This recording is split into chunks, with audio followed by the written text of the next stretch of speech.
Hey everybody, check it out. Anchor by Spotify is the easiest way to start a podcast. It has all the tools in one place that you need right from your phone or computer to edit and publish your podcast. When hosting on Anchor, you can distribute your podcast on listening platforms such as Spotify, Apple, Amazon, and more. It's everything you need to make a podcast, all in one place. And best of all, Anchor is totally free. Download the Anchor app or go to anchor.fm to get started now. I'm using it right along with you. You're listening to The Frankie Files, FrankieFilesPodcast.com. Hey everybody, this is Frankie with a live Q&A from Reddit that we did on November 20th, 2022. It's with Sara Tasneem, and you won't regret listening. She's an amazing activist in the area of child bride laws in the United States. Yep, it's happening. And it's happening right now. And she said that seasonally, this is when a lot of people disappear during family vacations, etc. So check it out. Our conversation with Sara Tasneem went quite long. Enjoy. We've had Sara Tasneem on Frankie Files podcast. You can check that out at frankiefilespodcast.com, everywhere you hear podcasts. So this is our second encounter with Sara. And, I don't know how I can get rid of the instance of me, but we're going to let it go since there's only an audio of the recording, not a visual, so it won't be a big issue. Sara Tasneem, her website is in the blog.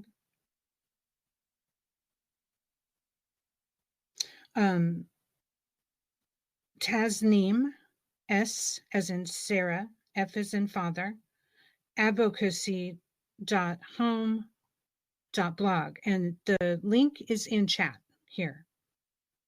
And I want to prepare, she's going to be a little late, but it is important to give you an idea of who we're about to talk to. She advocates against forced child marriage survivor. She is a survivor of forced child marriage, and she advocates against it. How does she do that? She does it legally. Sara speaks across the country legally in multiple years. I don't know how long. She says on her website, I advocate publicly to end the practice of forced child marriage in the United States. I also work as a volunteer mentor with young women who need support before, during, or after experiencing forced child marriage. So terrible. At 15, my father forced me to marry a man who was a complete stranger and almost twice my age. It took me 7 years to leave this abusive marriage behind. She says, I'm fighting to change laws that allow child marriage in the United States, along with other survivors who know all too well about the human rights abuse that is forced child marriage. Then there's a petition, and that is on the landing page. So I encourage you to go there and lend a signature. Why is advocacy important to end child marriage? Sharing stories of survival helps raise awareness. She hopes that telling her story will connect with and empower others, will raise awareness and create positive change. Why does forced marriage happen in the United States? And, this topic is hot because a lot of people think that child marriage happens in every other country, and then maybe they're trafficked in and that we don't know in the United States. No. It's happening every day under our nose. And a lot of it is in cults or religious groups, just like Sara Tasneem. Hers was in a Sufi cult. And I'm so happy to tell you that she can speak for the rest of what she needs to say because she has arrived. Tasneem is your second name, so we'll call you Sara, your first name. And now I think all you have to do is unmute, Sara. Unmute. It should be in the bottom center. Oh, got it. Yay. There I am. Welcome. Thank you. Thank you. I know this is our second time. Your first was on Twitter. That's right. Can you hear me okay? So perfect. Awesome. Yeah, it's nice and quiet back there. Cool. And how is your Sunday going? It's going rather well. Just cleaning up, getting ready for the holidays. Mm-hmm. Got people coming over. So, yeah. And you have 2 kids, right? I do. They're both adults. But okay. They're still at home, but they're good. Dang, you look so young. I did not know that. Okay, timeline. It's like when I speak to each survivor, I try to get the timeline going, but it is a lot of stories. There are a lot of stories, unfortunately. Isn't it sad? Yeah. Yeah, sad but true. We are a sisterhood of hundreds of thousands, millions worldwide. It's not the best sisterhood to be a part of, but yeah, at least we can support each other. It's not the sisterhood of the traveling pants. No, unfortunately. Yeah, it's the sisterhood of what is my father marrying me off for at 15? What's going on? Exactly. And you guys, you definitely have to hear our full interview. Sara painstakingly goes through the sequence that led her to this coerced moment. But having said that, and having said that this on replay, I'm telling people to go hear episode 35 of Frankie Files Podcasts and check out your website, which the link is in the chat. So having said that, in today's chat, first, I wanted to say thanks for being here. You're a busy lady, especially during the holidays, and I grabbed you on Twitter. Thank you. Thank you for the invite. This is the first time I'm on this platform. Okay. So, yeah. Well, join our group and be a regular speaker. It's Cult Podcasts. So everyone in the group just really talks about, the new interview they want to share or whatever. Just posting the interviews. And, my whole desire is to have a more, just whatever I can do to have a platform where survivors' voices speak out. Now, as you probably know, one of the best shows for this is Cult Vault. And I've been on her show, and I recommend you go on her show. She's in the audience today. I'm going to send a wave out through my emoji. Oh, I will do the same. What's up, Casey? I see you. Thank you for your support and also for being a moderator of this group. A podcaster, 2 podcasters, and a listener are moderators of this group, Cult Podcast. So it's pretty cool. Got a little range. Sarah got too busy. He was involved too. But so having said all that, I hope you guys meet soon and are guests on her podcast soon too. Her listenership is UK and around the world and handles many topics. So having said that, I'm on your website and I thought we've done a little bit of this in the first interview, you and I, but you put the bullet points you want us to know.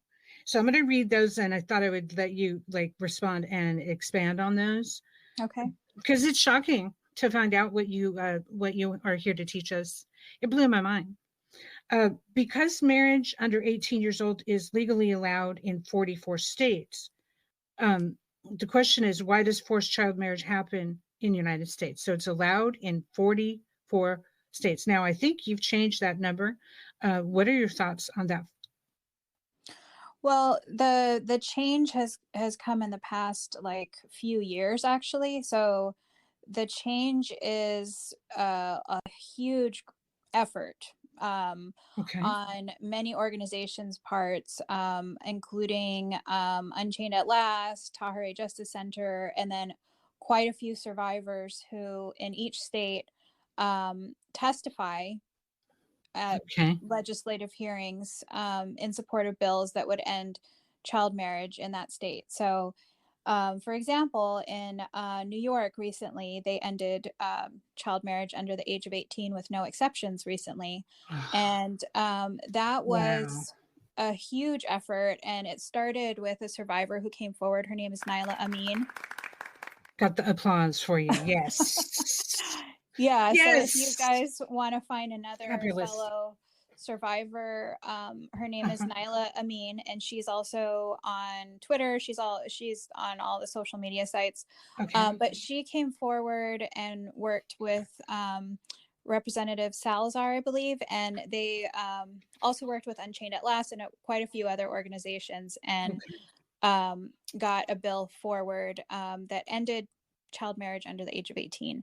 And that's really the type of legislation that I support, just because under the age of 18, you do not share the same rights as an adult. So that means you have not reached the age of majority. And even as an emancipated minor, you still don't share the same rights as an adult. And so what that limits you in doing is having the ability to hire an attorney, like if you want to get a divorce, Yeah. or going to a domestic violence shelter, Yes. or entering into a lease, or doing all the things that would help you leave a forced child marriage. And so that's the age that we're fighting for, not because we think that that's like a magical number, but because it actually is the legal age of majority. And when you say that, I mean, you can join the army at 18 or before, right? Yes, there are some exceptions to that rule. So that's a rare thing. It's like you can also die or get in a child marriage. Those are the two. You could die for your country or you can get in a child marriage before 18. Right, You're supposed to not exactly. drink. It's like, oh, this is a little backwards over here, folks. Exactly. Ring the alarm. Here's my alarm. Right. Let's And see. in Do I have it? Yeah, California, here it is. yeah, in California. Do you feel like you're in a New York club now? I'm so savvy, right? No, I'm kidding. So Miss New York, you're laughing at me. It's all good. I'm from California. We're classless. No, I'm joking. So, okay. So the laws in New York. So you're starting with that. I'm bringing up the map of the United States right now. Okay. So I'm gonna try to get you to cover a bunch of states, just because your knowledge is incredible. So you're talking about New York, and when you say the change took place, what is the change? They were able to get married before 18. And what is the change now, like specifically? Specifically, okay, so every state now, before any of the laws changed 5 years ago, let's just say, Okay. all states in the United States allowed child marriage in some form, and that just means that the age of consent to marriage is generally 18. However, there are exceptions written into those laws, and those exceptions vary state by state because each state governs its marriage laws. Okay. As we Right. learned, with same-sex marriage, that had to go state by state. And the same is true for child marriage. So right now there are 44 states which allow child marriage, which just means that there are exceptions written into the age of 18 being the age of marriage. So generally those exceptions are parental consent. Sometimes there's a judicial review. But beyond that, that's what it is. In California, speaking of California, there is no age floor to marry in the state of California with parental consent and what they call judicial review. Now, judicial review can also vary widely, even across a state. It can be as simple as a rubber stamp, or it can be an in-depth interview, which, in my opinion, exposes a minor to more abuse. Because those of us who are survivors know that there's a lot of coaching involved, and coaching includes abuse. And so that is what a lot of minors experience when being forced into marriages. And if those numbers aren't shocking enough for you, what should shock the listeners are that the majority of minors who marry are girls marrying adult men. Right. And when I say the majority, I'm saying closer to 90%. So 86%. So that's who the law favors. Let's not get it twisted. Exactly. It's the pedophiles. Mm-hmm. They're Yeah. protected in every part of this, by the way, not just with entering into the marriage, but then they're protected throughout the marriage, Right. because if a minor tries to leave that marriage, they could be turned away from shelters. Usually police will return them to their families as youth runaways. They are treated as minors in the system are treated generally. Right. So they probably are taken right back to their abuser when that happens? Exactly. That's exactly what happens. Yeah. Oh, that's so dreadful. It is. And it No. happens every day. Just So California, yeah, that's the alarm you're ringing. And so California and New York are two of the most populous states in the nation. You say California is it 18 now, or no, what it's is? not. We're still fighting in California, and it's been extremely difficult here. I have a petition that's on my website. If you live in California, if you're a voter in California, please sign it. Okay.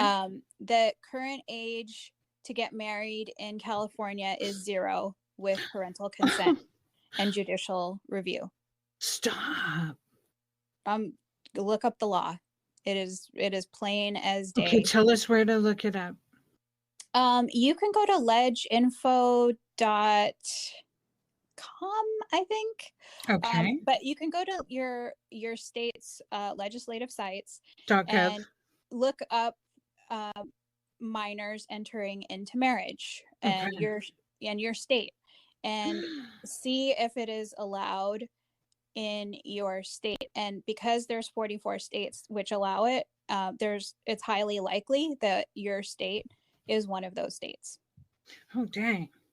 So if you don't live in New York, Propulsion is what Delaware, I feel. Yeah. Rhode Island, Pennsylvania, Massachusetts, Minnesota, and what's the other one? New Jersey, then chances are your state allows it in some form.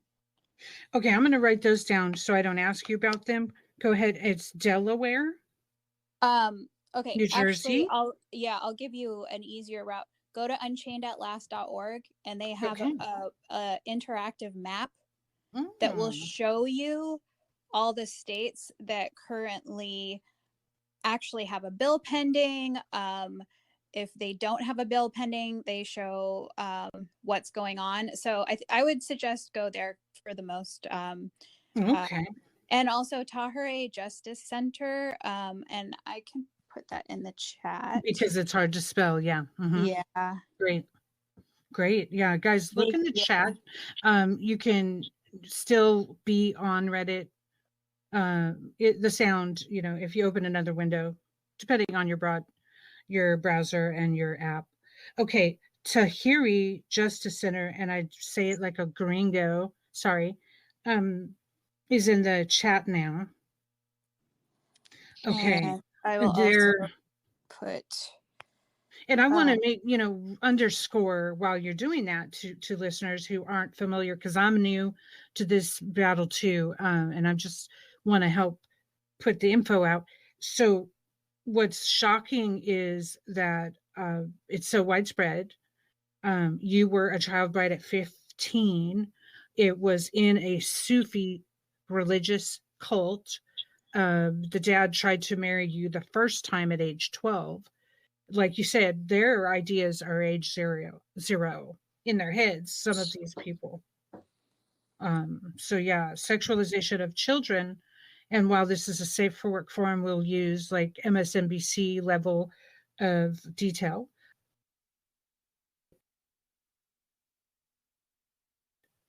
Which is not much, but would basically try to connect. Okay, so now I'm on Unchained at Last, and they have a lot. Okay, great. And that interactive map, is it under forced child marriage or about? Yeah, if you go under, I think it's child marriage Okay. laws, and then there should be like an interactive map. I'm not finding it yet. Okay. Well, I might not find it live in real time. So But yeah, I would suggest like just searching around their site. They have a lot of information. definitely. But in any case, like even if you don't go to any of these sites, I would suggest that you just find out what the laws are in your state, contact your representative, whoever it is, tell them that you're disgusted and that you don't believe that children should marry adults, period, because it's wrong. And it's a legal trap. It entraps minors into abuse, into their rights being taken away from them. Most minors who marry end up being taken out of school, that happened to me. And then they end up having many more children than adults who marry actually do. And they are 3 times more at risk for being abused within their relationships. Because And you have no sovereignty at that point, right? exactly, all your rights Okay. have been taken from you, and you have no way to escape. The cherry on top for me is that you, as a minor, can't leave the marriage because you can't hire a divorce attorney. There's just like so many things wrong with child marriage. It just doesn't make any sense to protect something like this, which, if you look back through the history of how marriage laws were written in this country, they come from common law. And so women were treated as property when those laws were written. Well, this is the outcome of that. And, how many years are we later? And this is still part of our everyday life. The I'm just property aspect for sure. I mean, like you're absolutely. not emancipated. You go from, because when we are with our parents, we answer to our parents until we leave the house at age 18 or are emancipated. And even as an emancipated minor, I will tell you, Frankie, that you don't share all the same rights as an adult. And also, adults don't treat you like an adult. No. So if you walk into, because there's some arguments out there whereby they say that, okay, well, since children can get married, we'll just have them emancipated. And that's the case here in California. Once they get married, they become emancipated. Well, if you don't even know that you're emancipated, first of all, how do you even how would That's you the even whole tell anybody? Juneteenth event. They Yeah. didn't know. So I didn't know I was emancipated when I was married. But You didn't. in reality, when you go to a domestic violence shelter and you tell them you're an emancipated minor, they're still going to close the door in your face because you are a liability at that point. Okay. Because minors they become extremely problematic under the law, because you can get charged with kidnapping if you're taking in a minor without their without their parental consent, or whoever's their guardian. Yeah. And in my case, my guardian was my abuser and was my husband. So, and like, there's just so many stories out there. I would just encourage. And I want to interject right there for those who haven't heard your story on episode 35 yet of my podcast, and many other news articles obtainable on your website, which is in the chat. So just to outline again for listeners, you were married in a spiritual marriage. It wasn't even legal yet. And then you were taken out of the country where you lived in a hotel with this person, and then became impregnated, and their parents and family surrounded you, his parents. And then you were taken back to the States and married in a drive-through in Nevada.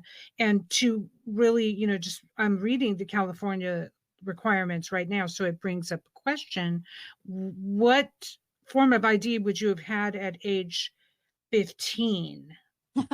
That's really funny that you asked that. Well, first of all, let me go back. So when I was forced to get married to my abuser, I was introduced to him one morning, and I was forced to marry him in a spiritual ceremony that same evening. Yeah.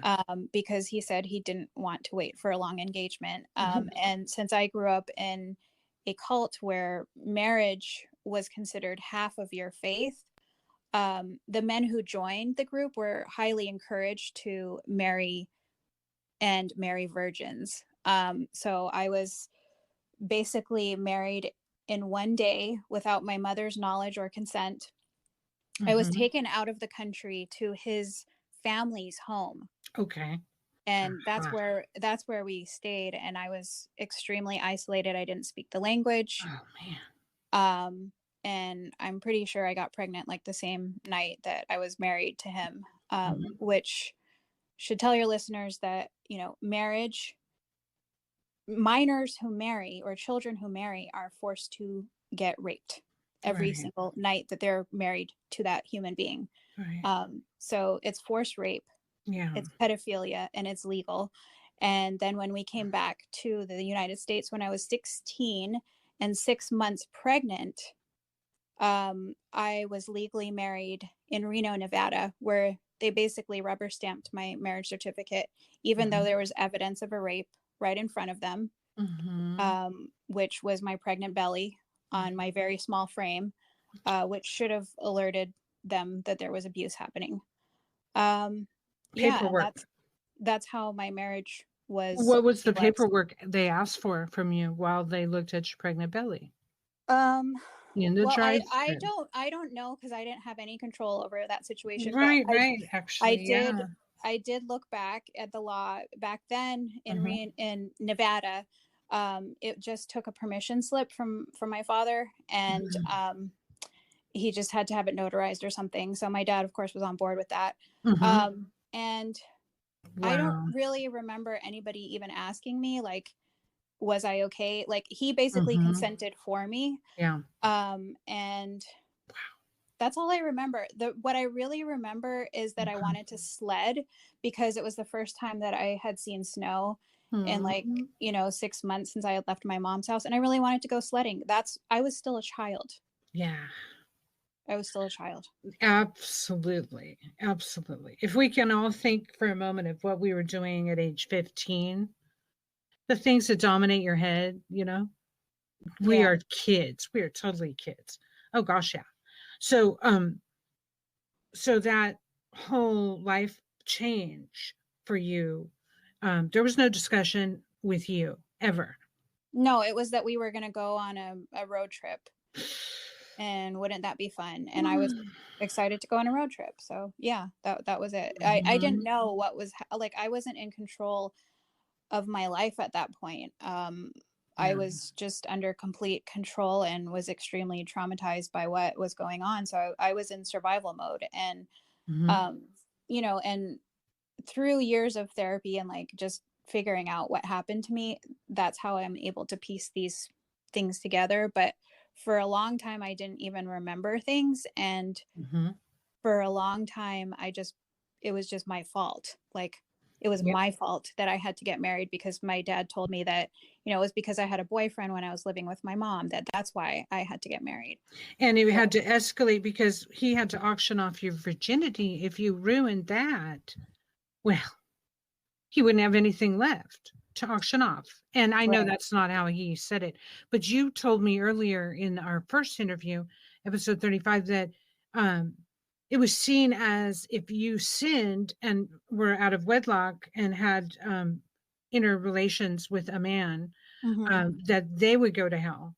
I mean, what kind Well, of yeah, rhetoric I would go to hell, and he would go to hell because he was supposed to be in charge of me. And, like, based on that as a man?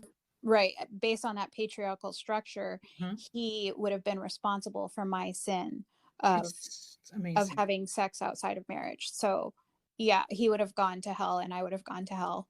Opening up this for questions. If you guys have questions, put them in chat and we'll bring them to the floor.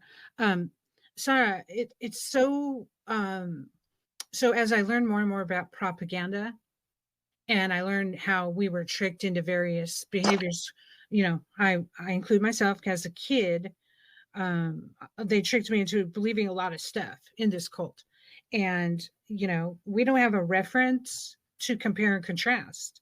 We don't have critical thinking because our parents have disarmed that. And Right. in your situation, it was like, this is your choice. There's not another. Oh, there was never a choice. Like, it was Mm-hmm. just we were raised to really, like, we couldn't question anything. So, Right. and Understood. especially with my dad, who was extremely abusive to me, especially in my younger years, Okay. I wouldn't have questioned him because I would have been afraid. So Yeah. it was never a thing of like, I have a choice here. I didn't have a choice. I had to comply. I was in a room full of adults. Mm. Um, a lot of them were my dad's family, and I thought I was doing the right thing because that's what I was taught. Mm-hmm. I was groomed from a very young age to believe that that was what I was supposed to do with my life, become a mother and a wife, and that was like Mm-hmm. my highest calling. Right. Um, you know, that's so under his Severe eyes. indoctrination. Yeah, under his eyes, I was like, that's what I was just fulfilling my purpose, and I felt like, oh, for once, my dad is going to be like proud of me instead of Mm. blaming me for something. Mm. But that's what happens to kids because they don't have the ability to to make those judgments. They just don't. Right. Right. How could we have a reference to anything else? And Especially, yeah, if we've been told our whole lives that mhm. we have to behave a certain way around adults. And I remember like my ex abuser even telling me, well, I'm your elder, so you have to listen to me. And it's just like, You're okay. my elder, all right, by 2 times, you pedophile. Come on, tell me some things you would want to say to him. I know we can't cuss, but oh Yeah, gosh. I don't think there would be much talking, just a lot of kung fu. Yeah, girl, I relate. Those moments, everybody in the audience who's got CPTSD from some who couldn't keep it in their pants. it's Yeah, like it's like you give us all the homework, you freaks, just because you can't control yourself. But often, this is why I want the survivor voice to become more and more loud. I'll just yeah, start with America, but in the world, but especially with cults and sexual abuse. And I wasn't married because they forced me to be with women um, in this cult, but it was like you took away the virginity, you auctioned it off. Like it was this amazing commodity. They would even use the words like, you're special because you're a virgin. It's like, you're sick, You're yeah, sick, people.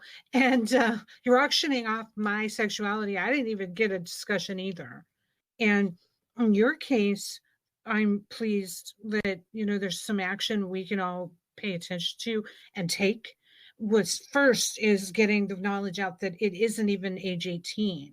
And that you really blew my mind. I'm going to say it again because I did think it was 18. I thought it was like in the South, like 17. Oh, those miscreants over there. nope. I'm It's like, right here California is on in the yeah. chopping block. They're the worst. They're absolutely one of the worst. Why And is it so hard to oh, change the laws? because it's for that exact same reason that people think, oh, this is just not an issue in this state. Mm, And that's what I heard from legislators when I gave my testimony back in okay. 2017. And what I will say to that is that one girl or one child who is forced to marry is one too many, and it is your duty as a Mm. legislator to protect that minor. And Would if you you be going in front of Congress when you did this? I did go in front of Congress. I Tell went us. I went in front of Congress twice Tell in me California. what that entailed. I want to hear all the details. You're going to address the law as it exists, right? First, and to tell them your Well, desires. what you're going in front of, whatever legislative body that you go in front of, whether it's the uh judicial council or the senators or whoever it is, you're addressing them on a bill that is being proposed. And you're basically saying that you are either for the bill or you're against the bill. I And then see. you state your reasons why. So I, stated my reasons that I'm a survivor, that this was the experience that I had, and that it needed to be stopped because, it's putting minors at great risk. And So this was in California. yeah, this was back in 2017. There was a bill proposed by Senator Jerry Hill, who the reason he proposed the bill is because somebody in his constituency came forward and said that there was a high school girl who was being forced into a marriage, and there was nothing that her friend could do anything about. And he looked into the law and sure enough found out that, yes, it is perfectly legal here in California. And he decided to put forth a bill. And unfortunately, that bill was opposed by the ACLU and by Planned Parenthood. Wait, what? Yes. I almost spit out my water. What? ACLU and Planned Parenthood, we think of those as white knights for women's rights. Normally I can't speak like on any other issue. I'm just only speaking on this. I do understand issue. And I will say that, like, I'm shocked. If ACLU or Planned Parenthood wants to talk, I would be absolutely happy to talk to them. But so far we have not made much headway with it. And Planned Parenthood, basically, their argument boils down to it's a slippery slope for limiting abortion rights for minors. And it could be used against minors who want to get an abortion without parental consent. Can you rewind? I must be super simple person because I don't understand. It's a lot. That sounds like some gaslighting. It's a lot. It's a lot of information to take in. And that's why I tell people to research the issue where they are, because it's not a simple matter of just limiting it to age 18. It's what is the political landscape in your state? And I would say in California, the political landscape is child trafficking into marriage, and they want to keep it open. It happens a lot. Yeah. And unfortunately, the laws protect abusers in this situation. Wow. And the ACLU's complaint against, and to clarify, you were 2017 Jerry Hill. The bill put forth what limit? Basically, it was very simple. It said instead of there being a bunch of exceptions written into the law, it just removed those exceptions and said there are no exceptions to the age of 18 to be married in the state of California. What's wrong with that? I don't know. The pedophiles cried out, "No! Scientology does not approve." Or whatever. You're really like, it's hard to hear. It's really hard to hear. It's hard to hear. It's hard to be in front of a legislative body where they're telling you that, your experience is not enough, that, they don't even need to count it in their state because it doesn't happen. It doesn't exist. So basically, like, why am I bringing this forward to them? And let's jump in there, Sara. I know why they can say it doesn't exist, because all of the people are afraid to speak out. I waited 35 years to say a word publicly, one word. Exactly. People are scared. I was scared. I knew I would take these secrets to my grave. I planned to take my rape and abuse to my grave. Exactly. And it wasn't even a legal marriage. So they were threatened. Let's just speak about why people stay silent. Okay. I think what were you threatened with? Really good topic. Yeah. I mean, how do they get the silence to keep going? All of my power was taken away from me as a very young child. I grew up in a group where I had no power. I had no say over, basic things like even just getting my basic needs fulfilled, right? Because our group was basically like, they taught that like our egos want things and we should just deny. Sugar, more food, more sleep. Like just Playing anything. with friends. Yeah. And so Okay. kids were kind of like the embodiment of that. Um, but Yeah. our power was taken away so early that it took a long time to be able to find it. And then once you find it and you leave, I think there's a part of you that still believes that you're a bad person and you just Mhm. blame yourself for years and years and years for the abuse, because that's what they told you. That's Check what the mark. abusers told you, that you deserved it because of X, Y, and Z. So, Sara, Yes. you deserved to be forced into this marriage because you Yes. just couldn't control your sexual urges, and you just had to go, you had to have a boyfriend. And, if you didn't have a boyfriend, then you wouldn't have been married, At 15. at 15, at 12. No, the first time was 12. Right. Um, Right. Right. and the only reason that my dad and my grandparents thought I was like, which by the way, I was not sexually active at 12, just to clarify. Um, Um, but they found some notes to my friends and assumed that I was, instead of asking me.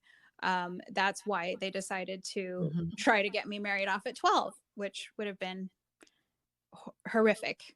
You normal girl. Kakashi's wife says, I'm so sorry this happened to you in the chat. Thank you. I wish it would never happen to anybody. It's just, hmm it's horrible. Um, It is. Sexual abuse of minors in cults is extremely common from so many people that I've connected with who either have been raised in cults, um, their sexual autonomy has really been messed with at an early age. And that was definitely what happened in our group. We were groomed for a very young age to just think that we were sexual beings.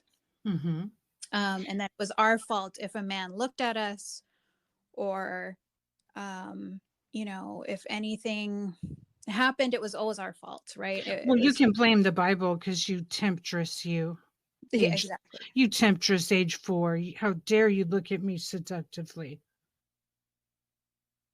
So by the time you were, um, let's see, when you begin to get, let's just speak about, you can go back too, but when you started to get out, you started with education, even though they said you were not allowed. Right. What I find ironic about your story is that your husband became a deadbeat dad. He did not, Right. he wasn't a good provider for 2 kids. He never was. No, It's like, he never how was. does the arranged marriage not have an obligation on his part? So let me get this: daily rape is cool, but you don't have to provide for your family in this Oh my particular God. cult. You don't know how many times I've asked my Mm, dad and other people in the group that, like, how can these men marry these girls and then not be financially responsible or any type of responsible for their children? Like, literally every single survivor that I know uh-huh. has had to escape from their forced marriage and then raise children on their own. Oh my Uh, lord! while going through horrible custody fights where the Mhm. man does not want the child. He just wants to Mm, punish the woman for leaving. Um, and okay, that's kind of what happened to me. I mean, my lord. I had to navigate through a very complicated family law system at 23 Mhm. years old, single mom, and I basically paid out of pocket for everything. He hired a lawyer. So, of course, things went in his favor. I I had custody of my children, but he also shared custody of them. So Ugh. he had visitation rights and all that kind of stuff. And there was only so much I could do to protect my children. The good thing is that he left the country, and he did see the children, but not a whole lot. Like, Because you it, literally didn't care. I I'm so sorry. I don't like. I honestly just don't know. Okay. I don't know. Yeah. Yeah, This is the stuff right here. Like, when we hear stories in this way, we have to look at the whole scope of it. The reason these laws need to change is because it's a catastrophe on all parties, like not the man. especially the kids, like especially my Yeah. kids who you know, they've grown up without a dad, and Right. they've grown up with a mom who, I'm not gonna lie, most of the time I was just in survival mode trying to like make ends meet, and Sure. it was extremely hard.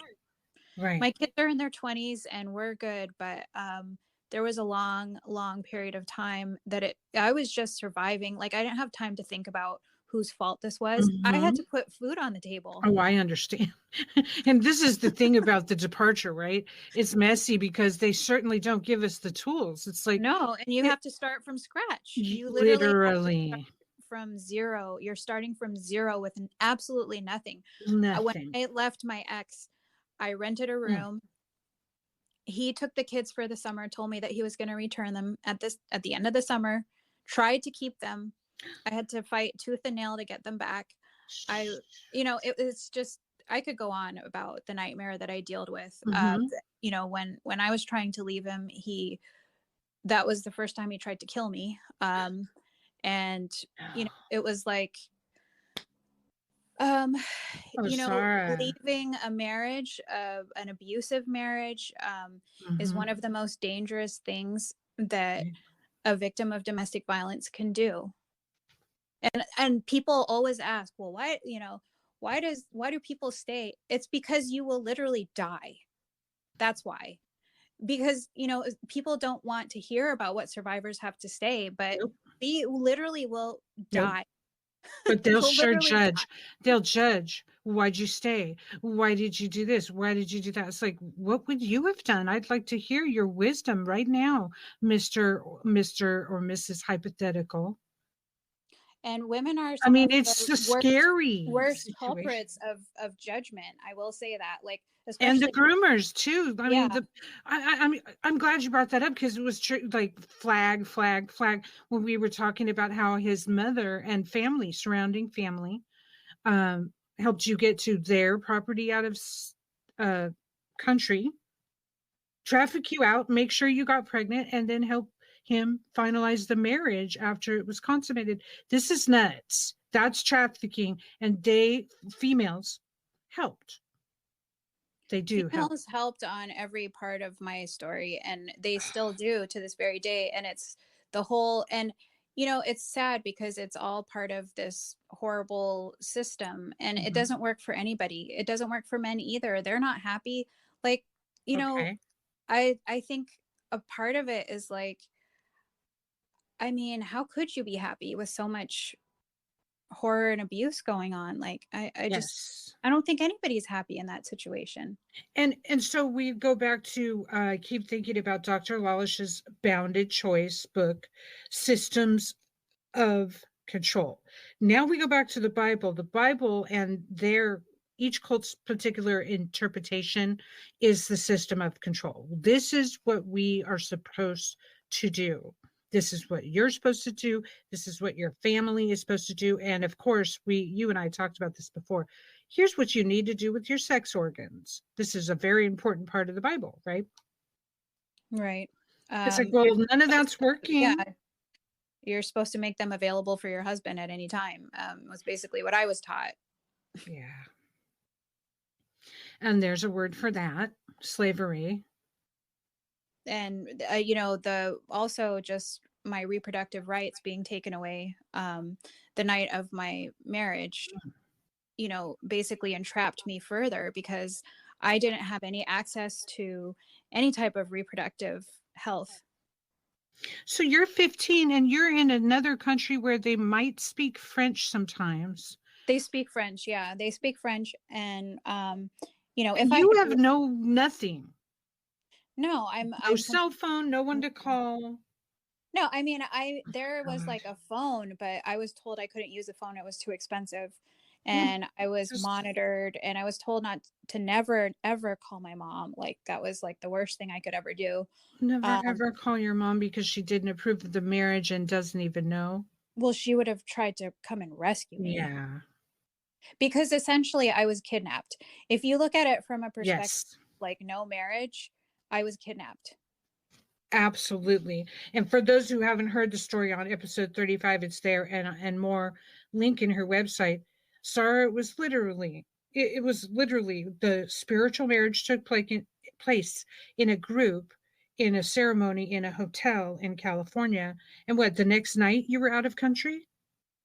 The next, like in the next week, I was out of the country. And oh, Mm-hmm. you asked about my ID, which is really interesting.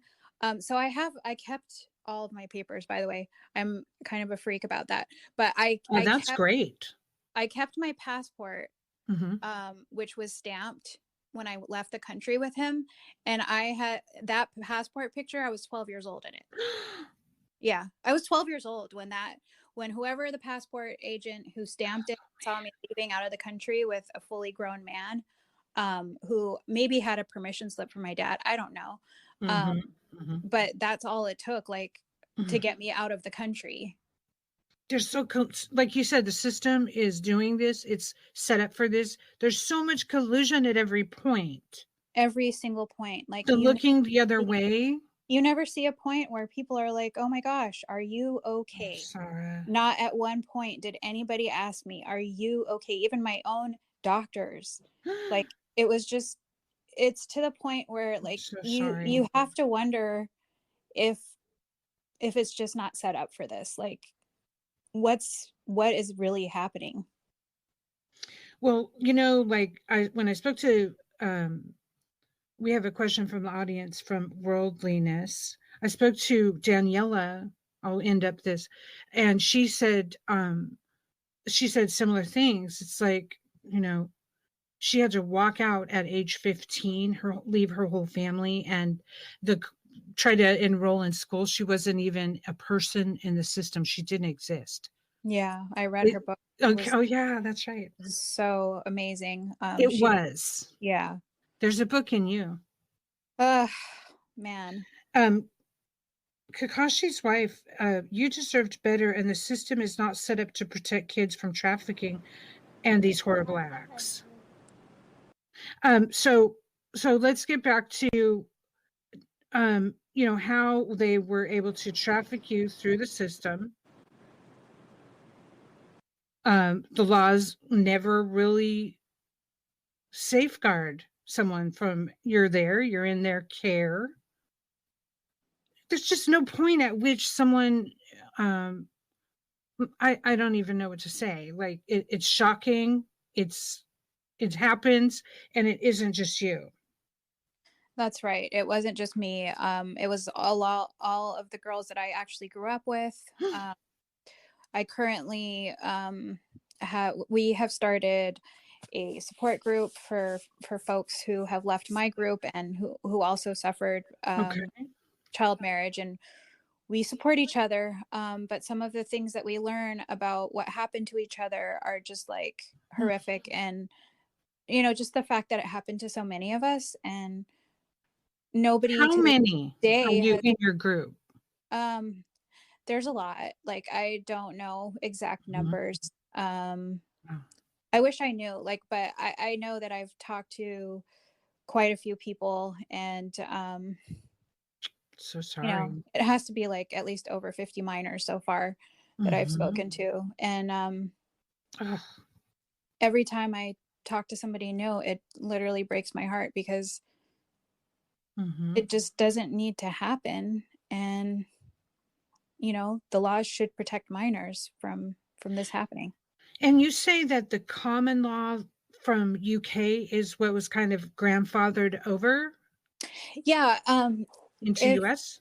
Yeah, basically that's how, Wow. our marriage age laws are written based on common law, which, a lot of our laws are based on common law. That's how they exist. But some Okay. of them have not been changed over time to match our society's norms. And in this case, women were treated as property in a marriage. And Yes. so, generally speaking, if you look at the various laws, and I think Tahari justice system does a really good job of the legal synopsis. Mhm. You can even see how gendered the laws are. Mm. Like, for as an example, like, in a lot of states, girls have a lower age to get married than boys do. And so, like, you can just see the the patriarchy that was built in back in the day. Mhm. And it was a way of basically Big time. taking a female and, having her leave her parent, like her father's care, and going into a new relationship, and like for property reasons, basically. You are a valuable asset. Well, if you have any assets Your womb. that are of value, then that's kind of how things got determined. Had a question. Where was the child's parents? And that child being you, I guess, is what they're asking. Sure. Well, my dad was the one who was forcing the marriage. So in most cases of child marriage, it's the parents who are doing the forcing of the marriage. And in my case, it was my father. My mom didn't know what was happening. My parents were divorced. So I was living with my mom. I went to visit her. I went to visit my dad that summer with the expectation that I would return to finish my, sophomore year of high school, which didn't happen. Because during that summer, and by the way, just so you know, like any vacation that's coming up, like even now with winter vacation coming up, there are higher instances of forced marriage that happen along with vacation. Yes, because that's when most child abuse happens during, vacation time, right because now. Exchanging of kids, and anything can happen. Okay. It's just. And what time of year was yours? Was it like it was in the summer. I left. Yeah, I left to see my dad. I left Colorado, my mom's house, to visit my dad in California. And that's where this happened. And you guys got to hear episode 35, because she does take us chronologically. I'm just badgering you as my memory, because, in and out sometimes on these things. But I mean, the story sequentially, first, because the mother being separated by leaving the cult and the marriage, you were separated from your parent. They did that. Yeah, they separated me from my mom from the ages of 5 to about 12. I got to see her kind of off and on, but I was basically reunited with my mom at 12, and I got to live with her from 12 to 15 when I was forced to marry. And guys, this is United States. The first thing you said that we've got to eradicate is the idea that this doesn't happen. It absolutely happens. So strong. It's commonplace. If you guys want to do your research, please do. And there was a recent study that was published by Unchained at Last that found that close to 300,000 minors were married between 2010 to 2018. So repeat. Close to 300,000 minors were married between 2010 to 2018. And 86% of them were girls married to adult men. Because that's who's doing this. Well, and that's who is getting married as a minor. So I think that's another good point to drive home, is that a lot of people think, when you think about minor marrying, you think, oh, it's Romeo and Juliet, like two high school sweethearts fell in love and, they just want to get married. That's not the case today. Right. The case today is minors marrying adult men. And the vast minority are two kids marrying each other. But even then, why can't they just wait until they're 18? I'm sorry. So for human rights abuse, why can't, for putting all other minors at risk, why can't they wait until they're 18? If they're that much in love, and if they're so dedicated to each other, get engaged, and then get married when you're 18, by all means. And those numbers take up when it's two kids in love. How many is that? A very small percentage. That's what I thought she said. Less than 20%. And also another interesting statistic, that minors who marry are 80% more likely to get divorced. They do get divorced. 80% of them. Gee, I wonder why. Yeah. It was horrific. And when they finally figured out how to get away, because it took you 7 years, right?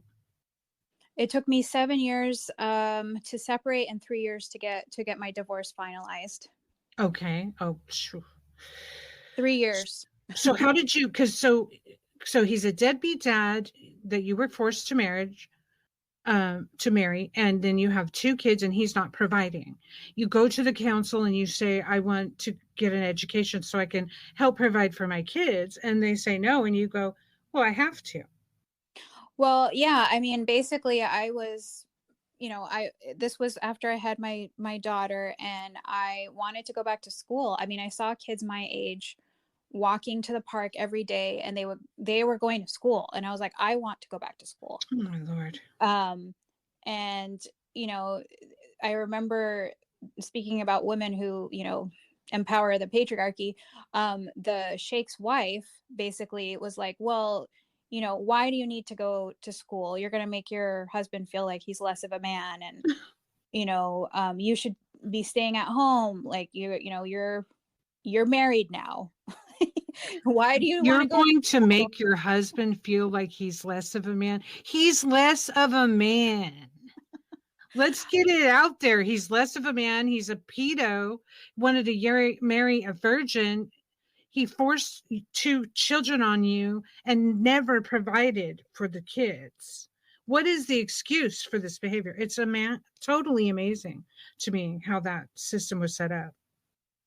Yeah, and I was always the one at fault.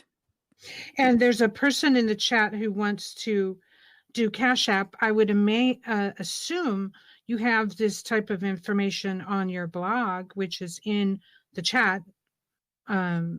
You can certainly correct us if you're wrong.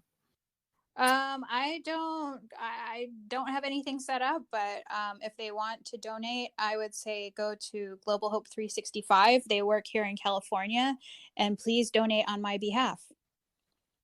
There you go, listener. You heard it straight from Sara. And so after user commented, I hope he's in jail for what he did to you. Oh, he's not. He has no repercussions. He got a green card out of it.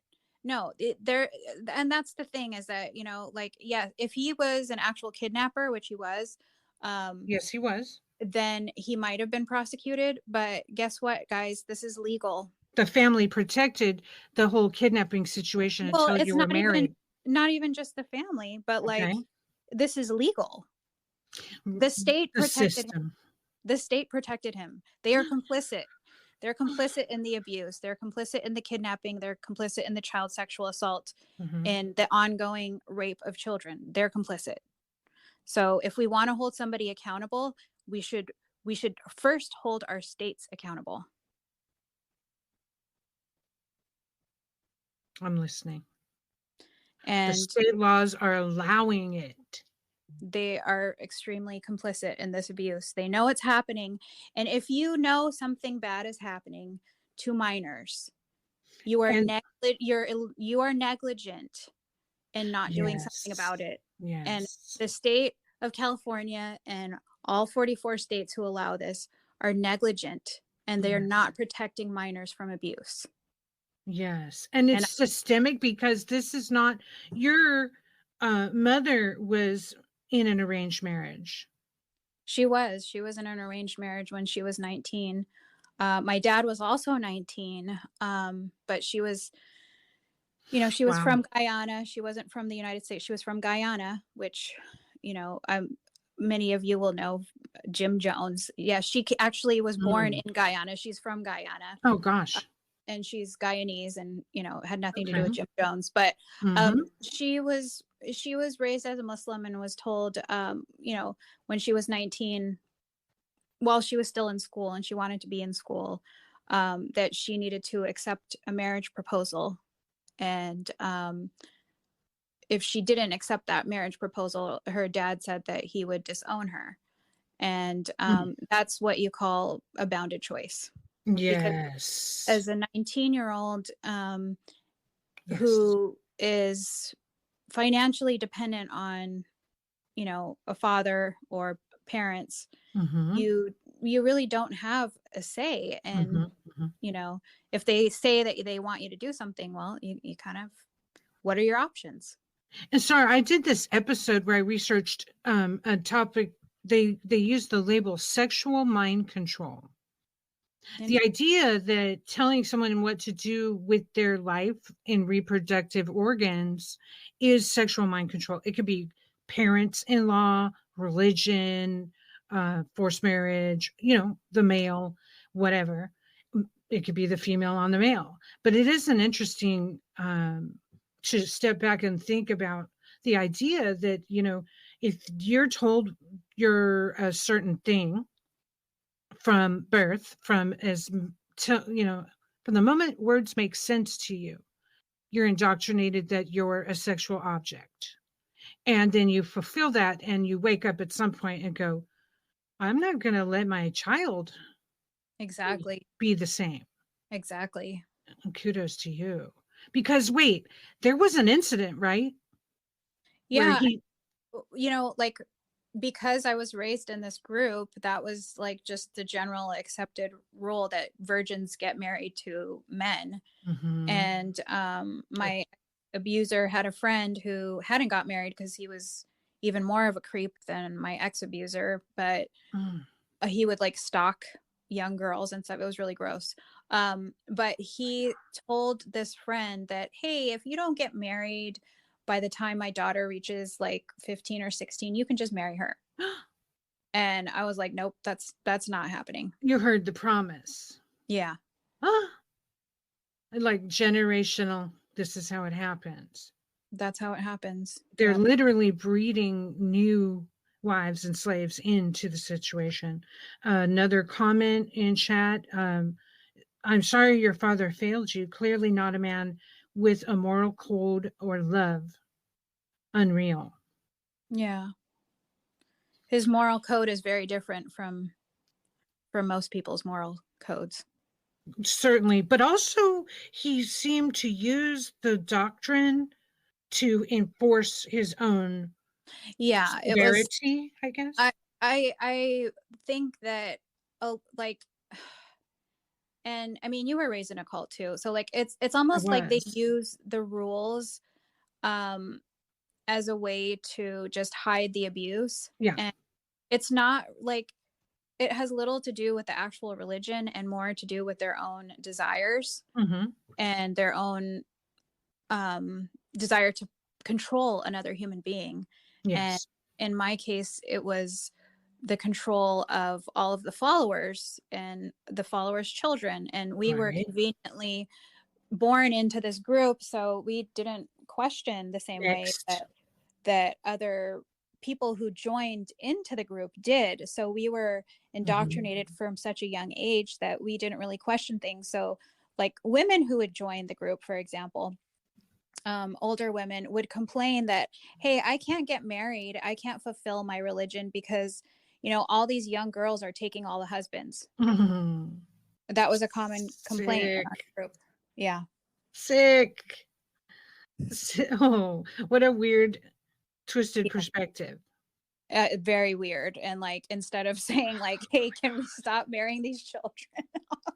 It's like, stop the abuse. Like, I can't get a husband because again, blaming the girls like it's their fault. Well, that's where the whole Lolita thing comes in. The image in society is that a young virgin is a mystical thing to be conquered and harnessed, and it's the special energy. And this is a sick and twisted motif that keeps going. And I can see how it really plays into the child marriage. Men think that there's something mystical about a virgin. They want to be the one to defile you. Yeah. And they literally, I mean, the leader would literally say, well, she doesn't know how to make up her mind, so you just make up her mind for her. That was intended. They trained you to not make up your mind. They indoctrinate you to have no choices. Oh, my Lord. And, like for me, like we were literally, my sister and I, my twin and I were told we are special because we're virgins. You're very special. That's horrific. You have special spiritual energy that the master wants. Right. So we need you to stay virgins. Also, we need you to physically be sexually with this female. She's a virgin too. Gross. That's how the trafficking started for Yeah. us. So these It's not like you were special because you were a child, or no, like you had any special talents, or nope, you were good at math, or a good writer, or a good talker. Like, yeah, no, you were special because you were a virgin. Well, yeah, I am a child. we're mining the nuggets of gold, the virginity within you. Ah, it's so special. Ah, I mean, it's so crazy how they think. I can't even get my head around when I finally remembered that conversation when I was writing my memoir. And I think there's a book in you, such a good book in you too. I think you need to write your story, but I'll bug you about that some other time. But because you already have learned to publicly speak and advocate, so you have so much of your story written mentally already, like really articulated. And your story is amazing, but it's like it is sad that they target us as virgins. It makes me mad. Yeah, for We sure. never had a chance. Nope. And if that's your first sexual experience, it really messes you up for life. You think? Yeah, it really does. I'm being Because sarcastic now. Sorry. yeah, it's like It you does. yeah, if that's your first experience that you have had all the power taken away from you, That's right. then you think that that's Exactly. normal. And I forget where I was because I do consume a lot of this material about cults and stuff, but it was like the power of being my mentor is gone now. Anything you could have told me or taught me, and you're my authority, you ruined it when you defiled me or you turned this relationship into something sexual. Excuse me. It's over. You're not my mentor. You're not smarter than me. Now you're my abuser and my captor. Right. You can't play that role. We aren't going to go there. Like we might have to play act, but I'm not listening to Yeah, you. there's no teacher anymore. There's no, that relationship is dead. Yeah. And they'll literally, and correct me if I'm wrong, in your cult, the Sufi sect, which was in the United States but had international connections Yeah. to membership, but they believe the man is your teacher no matter what, right? Well, they believe first that the teacher of the sect is your teacher, and then there's like a chain of command, basically, like in many patriarchal Mm-hmm. structures. There's a chain of command, so it's the sheikh, then it's like your imam, whoever leads your closest uh, center, and then it's your father and your husband. Oh, and by the way, if your father or husband are around, then it's your brother or your son. Your son? Yeah, it could be your son as well. It can be your son. It could be your son. Yes. He's going to tell you what to do. I guess. Oh, Sara. My son won't. No, he knows better. No, in real world now, yeah. But in this patriarchal, fantastical lineage. Yeah, Oh, exactly. And this is the problem I have with religion right here. Yeah, it's just the control of somebody else, but at all costs. Yeah. At all costs. Yeah. Yeah. And the person at the top, of course, is the most power hungry and will stop at nothing to just, I don't know what happens to these leaders. Like, how crazy are they to want to have this much control over people? And why? What, like, thank you. I mean, besides money, okay. The human condition, it's bad. But why? It's bad. Plato said, you look into the abyss and the abyss looks into you. Yeah. It's like they do. They touch the power and they go, oh, I want more. Or something weird happens because I'm with you. Like, I was never touched by the desire to be famous, have control over people. I literally love being the person that makes notes about what it's like being human and reads other humans' notes about what it's like being human. That's what I enjoy, Yeah, I think the whole idea of celebrity is just so crazy. Mm-hmm. Like, How can somebody be a celebrity? Like, what makes them so special? Why would we worship them, Sara? I don't worship anybody. Thank you. I think I try my best to understand people. And I appreciate the craft of acting and singing and all that kind of stuff. But you can appreciate that without putting people up on a pedestal, Well, because is then that you have all these crazy stories like R. Kelly and right, all these other people who have just like abused their power. Like is a really toxic thing. Well, it is. And it is not an elixir to be sipped lightly. You can't. They say what absolute power corrupts absolutely. In this book I love, All You Want to Know But Didn't Think You Could Ask. This all the religions. So it's subheading religion, cults, and popular beliefs. So I really like this because it's lists and charts and a section on each religion. And can you believe they have fandom in here? I believe it. We were talking about like the cult of personality. Oh yeah, I mean, like fandom. Yeah, there's so many celebrities that have their cult following. Yes, and I don't think a religious leader is any different, right? Absolutely not. How is it different? I mean, you have kind of shake set of rules. You have the same leadership structure. You have to do crazy things to get close to the leadership. Right. The more risky behavior you do, like the more the payoff is. Yeah. And and then at the heart of it all is horrible sexual abuse, generally speaking. I know. And all these ceremonies are so pomp and beautiful. It's like, wait a minute. It's like yours, the picture that's on your Twitter that's pinned. It's like, wait, okay. So this was this beautiful ceremony and people picked out a gown for you and you were surrounded by peers. It happened so quickly that my aunt let me borrow one of her dresses, and that was the green velvet dress that I was wearing. That was hers.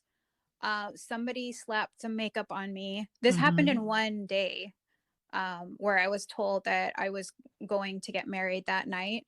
And the sheik was in town, so it was really special, right? Sheik? Yeah. Sheik? The sheik of this particular group was the international group. So we're talking like the sheik, like high level. Yeah, the highest level of that particular group. Yeah. And he was there for a religious conference. And so it was a huge honor for my dad to have his daughter married by this man. All about them. Who, by the way, in this particular religious sect, they also practice polygamy. They still do. No way. Yeah. Oh my God. It's really wait. So this was in a hotel in California. And the sheikh has probably been talked to you by your father, arranged it. I don't know. Like these are all the details that you don't even know. I have no clue. All I know is that I was wearing kids' clothes that morning. Like, and the reason I say kids' clothes is because like in the group, you kind of like if you were a child, you're really childish. Like you don't, like, you're not all of a sudden, I don't know, even as a teenager, you're still kind of like really sheltered in a way. And then suddenly the responsibilities are there. Well, so that same night, I was literally handed over to a man who I just met that morning. And when I asked one of the adults on the way up to the ceremony, where am I going to sleep tonight?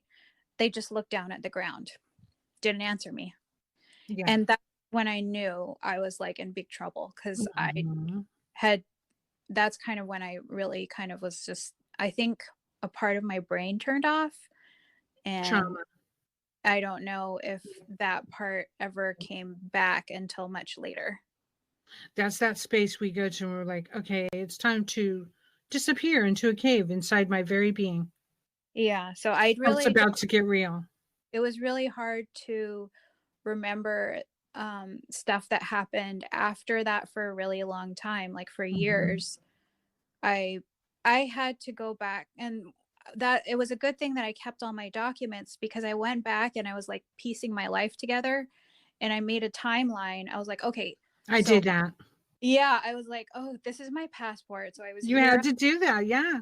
Yeah. And then I looked like at some old cards that people had sent me. Oh, okay, this is when I had my daughter. This is when I got married. Like all those dates that are really like clear for most people were so just fuzzy. And then when I started remembering, I started remembering a lot.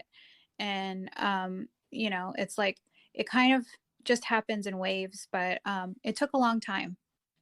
Well, see, I'm like screaming in my head right now. That amnesia is a strange experience. Yeah. I had two different moments where that took place. I went in orbit, I would call it. You left your body. You're like, I'm out of here. Yeah. Shit's about to get real. Gotta go. And then the memory and the amnesia is surrounding that because it's too violent of a mental experience to stay present for. Right. Like someone's just about to take over your whole life, ego, and your goals and tell you what to do. It's like, I don't want to be here for this. Exactly. I And want to. I almost want to join your group because I was like a child bride, but they made me do other physical things because it was with women I had to serve, and forced polygamy. I experienced that too. I didn't yeah. even know that was going on in this cult. Oh my gosh. Yeah, a lot of the same things that happen in other cults happen in this cult. Okay. So if you look at the FLDS cult, you could kind of picture what our cult was like. Right. The recent there was a Obey and Stay Sweet documentary. So a lot of that stuff really happened in our group as well. Okay. But just with a different doctrine. So you know, under the guise of Sufism and Islam, and you know, people use the leader in power use that to empower himself and abuse people. And you know, my dad was also extremely abusive. And you know, a lot of the men, because I've been talking to other survivors, and you know, a lot of the husbands in this group were violent. And they, or either the mothers or the fathers were violent. And it's just like, was it that a child abuse convention happened and they all got together and they were just like, hey, how can we do this in a way that is like protected? And we can create a network of all the pervs and get together, maybe have a card game and shop for a new one. Like share notes on abuse, that kind of thing. Like, oh, what's the best way to abuse your child? Oh, well, you should probably lock them up in a basement, and don't let them out for a week, starve them and do other things. Yeah. Oh, Sara. You know, these movies they show on TV, I'm like, I can match that. It's sad, but you could do it too. I mean, it's like that ain't nothing. It happens to so many children every single day. Strong. It's sad. Our system is broken. Well, I mean, it really is something to look at how the women enable it. Not your mother, because they had ejected her from your life. My mom She woke up and said, Sufi cult, not for me. Yeah. Well, and then she was what, outcast? She woke up and didn't want to be married anymore. And she also wanted to have a career. So she became a nurse. And okay. During that time, you know, when she left my dad, you know, like she hadn't experienced the dark side of my dad, I guess. So she entrusted us to him, basically, I guess. But you know, she shares blame as well. Like she wasn't there. Understood. She left. But my dad also played a huge role in separating us, and so did the group. And they labeled her a she devil, Shaitana, and you know, because I was her daughter, like inherently, you know, I was blamed for whatever she did as well. You know, especially like I think for my dad, I was just a reminder of her because I looked a lot like her. So I think I reminded him of the hurt and pain when she left him. and it was easy for him to abuse me because of that, I think. Gross. And And also makes me wonder what he was doing to her too. I don't know. I mean, like everything that she told me was that like they had an okay relationship, but she left him. And Wow. I think, I don't know, like I honestly don't know what happened to my dad. I think Mm-hmm. he clearly is a person who doesn't have empathy, Right. and an extreme narcissist. But I don't know how he got that way. Wow. And then he kind of just like enabled it to be excused by the teachings or excerpts of the They Bible, empowered him in a excuse way. me, They empowered him teachings. Yeah. to abuse his children, like, Mm-hmm. you know, with the abuse and everything. Like, I seriously am not joking when like parents did compare notes and like share Mm-mm. how they abused their children. Mm-mm. Um, and When yeah, you I don't, speak to the other Sufi child brides, are they very similar? You're some saying? of them are, but they all like a lot of them say like my dad was one of the worst. Uh, they were like, I'm yeah, sorry. like we're like, yeah, we have it bad, but not as bad as you. Like, but No. some of them had it much worse in their marriages. So Mm-hmm. I hate comparing trauma because I think that's ridiculous. Everybody has trauma in It's some so form. hard not to do, right? Yeah, It's but like, hard. I find I do it too. Like I find myself making notes when I'm listening to you. I don't want to be that person that's all about me, the narcissist. But I do like listen to other survivors and even yourself here today and go, oh gosh, that isolation. I do remember that. And exactly. it's so painful. It's like, it's this really good. I put a new referral on cult podcasts to listen to this recent episode of Jimmy Dore show, which is political normally, but he had a guest on speaking about um, we are more than trauma survivors. We Yeah. are, like I'm guilty of that. Was that Slapping was cult that survivor. Gabor Yep. Mate? Yes. Yes. Oh, you Yeah. saw it. I did. I watched it last night and I actually, Wasn't he great? yeah, and I really am glad that you brought that up. I Like, bought the book. oh, you did? I'm going to I buy the bought book it. today. Like, $15 digital and audio comes with it. yeah. So I'm really glad you brought that up because Okay. one of the things I've been struggling with is like I don't want to just be a survivor, because that's not all I am. I'm an actual human being. Yeah, you got skills and stuff. And you're a Yeah, a mom. whole other life, and it feels like Yes. my life is it's like bifurcated. Like I have one half of Mm, my life where I do big um work. advocacy work, and it's all volunteer, and then Mhm. my day job is like I work for a county government and I'm Mhm. a finance analyst, and that's Oh, what I you do for my go. day job. And so like it just feels like my life is very separate in those senses, Mhm. and I Yeah. think a way of protecting myself again by doing this whole like um I'm not sure how to describe it, but like if the two ever meet, it could Yeah. be scary for me. Mhm. Mhm. I understand. I'm not in a grocery store going, you got to hear my podcast. It's about Exactly, like sexual you don't want to abuse. be that person all the time. It's not the same as, yeah, no. It's like, hear my finance podcast. No, Yeah, this one's like heavy.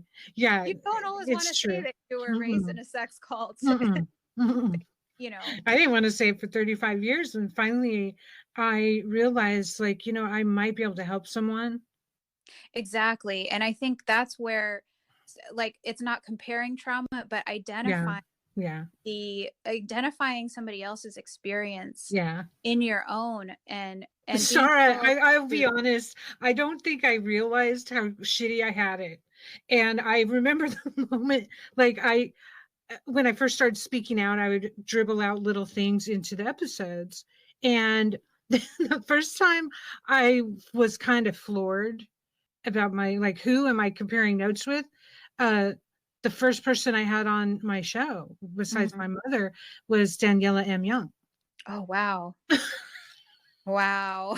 which you say, well, because you've read the book, and Yeah. I read her book in preparation for this interview, and I cried through the whole book, and Yeah. I was crying for both of us, like at the same time, like, but she had a whole nother life afterwards Yeah. that was a, also very difficult in the army, and yet she, attained a lot. And but because it was forced lesbianism, forced multiple partners, it's divided by family, there was no people even will say, well, you were still a virgin, you weren't raped. It's really hard for me to hear, like, no, I was Oh, raped. so Yeah, I was raped horrible. for 6 years by women. Are you Yeah. telling me I wasn't raped because it was a woman? Oh, Well, who said, oh no. first of all, like, who said that to you? That's horrible. Why didn't you fight back? Well, you were still a virgin, at least. Oh Oh my. yeah. Yeah, no, friends, Some of friends, the justifications that people make friends. for abusers is just out of control. Like, you Victim were shaming. Yeah. abused Yep. as a child. Yep. And you were used as a child. You Yeah. were prepped for this. And this is what freaks me out, is the ages are the same. Like the steps, like there was an important step at 10, there was an important step at 12 and 14, and by 15 I was really set up to be the sex slave. By Right. 18 it was full on. This is the thing, is like a little roller coaster that they Step all ladder. use. It's like a step ladder of abuse. It's a stepladder. Separate them from their parent. That happened to me. Yeah. Get them to, fear you. And that happened to you too. Isolation. Isolation. Is very important to abusers because isolation allows them Yes, to do what they want in privacy. that's right. And that caveat always comes with, now listen, don't tell anyone. Exactly. This is between us. Exactly. Well, I did try to tell, actually. I tried to tell a teacher, and I got in real big trouble for it. For the physical abuse of your father. Yeah, the physical abuse. And And what did he do? we got locked down even more. I think I was starved or something. It's hard to remember. But yeah, like, it was, the abuse was severe. It was so severe that I believe I was tortured. And I'm sure that there are a lot of other people out there who have had similar experiences. And so I think really it's really, really important to talk about stuff like this, because it just stays in the dark. It stays hidden because people think that, oh, their abuse was so weird and horrible that nobody else could have ever gone through it. Right. And Unfortunately. then when we talk, it's like, well, that was very similar to mine. Yeah. Yours is different though. Your corporal punishment was not for me. I didn't experience that. The isolation, yes. Food and sleep deprivation, check. Yeah. But that was later in 16 forward for me, 14 forward. But like you're talking young. Really young. Yeah. Yeah. But yeah. That's And why you're gonna love Mate's book. yeah, Gosh, I really want he's to so read. compassionate, I right? really, really, really want to read his. I wish I could talk to him. He's so amazing. He just has a lot of empathy. You can tell, like, he just thinks deeply about what he says before he says it. And we need more of those. Yeah. User comment, this is an incredibly brave and brilliant conversation. Thank you to both of you. Oh, no kidding. Thank you for being here. Thanks for listening. And it is exciting because, like, I think about the fact that since the 50s, there's been millions of cult kids that went through this. Their experience will be a little different, each of us. Right. But they were somehow subjugated. Time and childhood was stolen because you were made to behave like an adult quite often, or deprived. praised for being an for acting like an adult. Okay. Oh, okay. Yeah, You were definitely. saying also that the whole guilt for everything. Yep. Blamed for everything. Um, And we do think this is the part that I've really been pounding on personally for a while now. It's so odd, a human tendency to feel guilt for being abused. It's yeah, really hard to deal with. and I mean, I'm wondering as we're talking about this, something occurs to me that, like, in order for abuse to happen, there has to be blame somewhere, and because of the blame, then you feel guilt. Okay, so that's the victim shaming from the abuser still saying, well, see, if you hadn't acted out, I wouldn't have had to hit you. And also from people around them as well, right? Like the people, Yes. in my case, who didn't want to get abused, my siblings, or um, just Mm-hmm. people around us who knew that stuff was happening and they neglected it. And so then you think, oh, well, they're okay with it, so it must be my fault, right? Oh, yeah, big time. Yeah. The arena. Okay, wait, let's stop there, hover for a minute. That's really great what you said. Like there is a group approval Yeah. because of the system in place, the system of control, and that's the doctrine usually. These are the rules. And whether it was justified or not, they're like, well, she did something because dad's always right. He's not Hmm. going to hit her if she didn't do anything. No, Exactly. that's not true. Exactly. Oh my God. No. Yeah, that reminds me of and I can't say who this is, but like somebody in the group who just suffered horrible domestic violence in their marriage. When she went to a doctor because of brain injuries, um, the doctor was the doctor was obviously an asshole. Sorry, I hope I could say that on here. But he Mhm. basically was like, well, what did you do to deserve it? No. Oh. Yeah. They still say stuff like that? Yeah, this was here in the It's US. like the non It oh, was not like in another it's country. not the 1950s? Because I'm that's like telling you, that's like, they well, we find, need to send you for a lobotomy because you're saying yeah, like something to your husband. I think No. abusers, they also find, like, they find Oh my sympathetic god. parties. So they'll find like a doctor who's also Okay. like them, in a Yeah. who share certain beliefs. And so, you will find a lot of folks out there like they share a lot of the same beliefs. So it's not That is surprising to so find each other. wretched. So either that's the only doctor they use or allow to be used. Yeah, I know with Mhm. me, my medical care was very controlled. I had to Wow. go with somebody. And Yeah. I remember the doctor, like my first experience with an OBGYN when I was pregnant with my daughter, my first child, Mhm. was to feel shame and Mhm. embarrassment about being pregnant. Because she made me feel like I was a horrible person because I was so young and I was pregnant. Oh my And god. it wasn't like, You didn't I, sign up for that. no, and I think doctors are trained differently now, like especially OBGYNs. Like I think most OBs have to ask patients now Mhm. if they've experienced domestic abuse. Mhm. So like I think that's changed since, I mean, I hope it has. Like maybe I'm just sticking my head in the sand. I don't know. That Uh, is sad. but I do just remember the guilt and the shame of feeling like, oh, like even Mhm. she thinks I'm a horrible person. Because she's insinuating you're promiscuous at a young age, and it's like it couldn't be further from the truth. And even if I was, like, Okay. what does that have to do with her? True. And why True. does that deprive me of Mm. any type of medical care? Like I'm so leave sorry. yeah, leave the judgment out of medical care. That's what you're supposed to do as a doctor. I thought like Mhm. people have to take Mhm. a Hippocratic oath. Mm. Like they're supposed to serve everybody the same way. Hello. Sarah, That I doesn't mean think you get to choose. I've got one for you on that. I think they meant to be an oath to be hypocritical.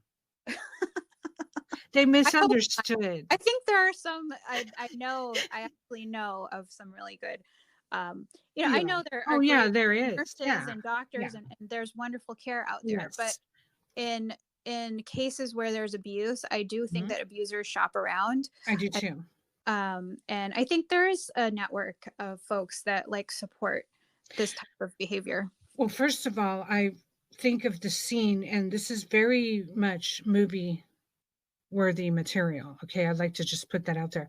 The scene where you are in an open air market where your father says, let's go on a trip, and you're age 12, and you're introduced to like a doctor or a lawyer or something.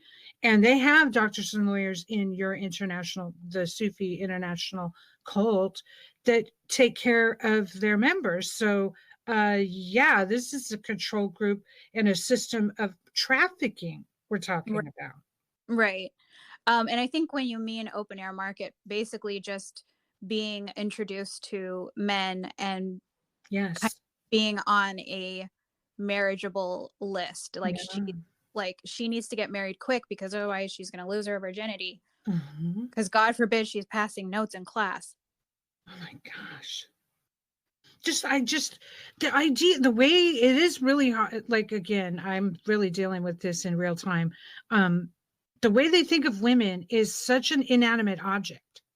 It's We're really property. hard to We're believe. property. Yeah. No, we Mhm, were property for sure. We were mhm. property. It's And hard to believe someone buys into it, you know? I, I struggle with that every single day. Like, Yeah. why would somebody want to join this group? And once they see that, why would they want to stay? The men, right? Well, the women too. See, that's where I get conundrumed It's out. not just Yeah, men. because, like, There's I a lot mean, of women in the group. mm, There's women who stay in there like a second wife, or I don't know, like why would you stay? why would you enable it to I mean, and continue? then again, like I almost feel like, isn't that victim blaming? Aren't I blaming them? Because I shouldn't be blaming them. I mean, they probably joined because of whatever struggle they were going through and maybe got I don't know, maybe they got taken advantage of somehow, but Mhm. where do people have to take some responsibility is what I'm asking, like. And I guess you're going there, um, with the legal battles. You're going to Congress. You're going to try to get, not in the Sufi cult, but in the United States of America laws in each Right. state. Um, this free work that you do is not rewarded. It's like it can be a very painful job as a survivor to speak out, and it there is isn't a lot of reward. it is a job, you're right, and I don't get paid for it, and Right. like I kind of have done that purposefully because I feel like this is my passion. Right. And I think I hear you. this is what like I just feel very strongly about this issue, and I think that Hmm. other people should know about it, and it doesn't really have anything to do with money or anything like that. Like I Right. want people to know that this abuse happens, it happens legally, there's a way to stop it, and it's just to put a marriage floor in all of our laws, You and bet. and protect minors from this systemic abuse. Yes, that the time stolen, the uterus stolen, the mental health stolen during those times. No questions asked. They just took it. Exactly. They just took it because you're in their teachings. That's what's supposed to happen. Right. And it doesn't just happen to people in cults. I mean, I know a lot of survivors who they didn't have any religions. They just were being abused by a family friend, and then they got married off Absolutely. to hide the abuse. Or, And there's various examples of, why, survivors get trafficked and that kind of thing, hmm into these child marriages. And it generally just has to do with abuse and power. And it's usually an abuser who wants power over a child. And to me, it's like that's the common thread of child. yes, That is the common thread. It's not yes, that it happens in one group over another, or it happens right. to these children over here, but not these children over. No, it happens across the board. It happens And everywhere. and also, like, why does society always have to be like, oh, it's another person's problem? Hmm. It's If it's another person's problem, it's your problem too. Right. It's every future kid's problem too. That's us. That's everyone in the world's It's problem. all of us. It affects all of us in some way or another. And it's so much easier to turn the head, you know?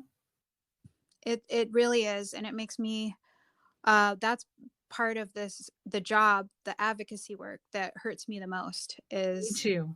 the ability for people to just turn their other cheek. Oh, well, you don't look like me, so I'm going to turn my cheek away. Or you came from this cult, so that doesn't really happen anywhere else. I had recently a family member, our main groomer, my sister and I's, she abused us first and passed us on to other people sexually. And, this family member says, well, she was abused too. Yeah. It's like, wait, you're excusing her behavior because she was abused too. She chose to go on and do what was done And to her. abuse other people. That Yeah. was not my choice. No. I didn't do that, so I don't want to give a pass to anyone. I And get just the it. fact that they're trying to excuse behavior, like there's no excuse for abuse. It's time to, there you Yeah. go. Oh There's my God. no excuse. There's no excuse for abuse. Bumper sticker. TM. It's just about power and control. And this is one of the major realizations I've had this year. Sexual abuse is about power. There's nothing more to it. Absolutely. It is dominance. It's dominance. It's that feeling of power. They What they want. felt powerless somewhere else, so they want to have some power here. It isn't even about the sex. Nope. It's just that it's powerful and it's demeaning and it's confusing to the victim, so it's very effective. Very effective. And today, you blew our mind again, Sara. Well, I really love talking to you, Frankie. You're just an amazing person, and you That got you. are bringing people to the platform that need to be heard, and I really appreciate you for doing that. Thank you very much. Having a platform is great, and I do want to use it wisely, and we need to help you out on your journey.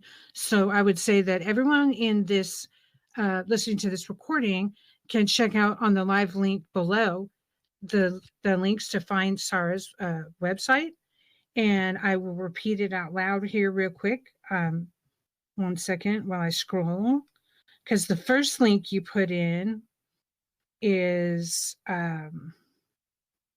well, first you can hear her full interview about her story on my podcast, episode 35. We really pick her brain, okay, about the sequence of events. You go recommend globalhope365.org. Global Hope 365 is dedicated to ending child marriage in the U.S. and preventing human trafficking. The blog, Tasneem, S as in Sam, F as in Father, advocacy.home.blog. That's where you blog. And there's a lot of great information there. You work with Unchained at Last, the advocacy group, the Tahiri Justice Center, also in the chat, and the AHA Foundation. Your voice is loud and strong, and I am so honored to have you in my space, and we'll do it again, I'm sure. We will definitely do it again. And I wish you happy holidays or whatever you are celebrating during this time. And I hope that you and your family are healthy and safe, Sara. It's such a pleasure. Virtual hug here. Thank you so much. I love your voice. Keep it rocking. You too. Take care. Thanks for being here. Bye-bye.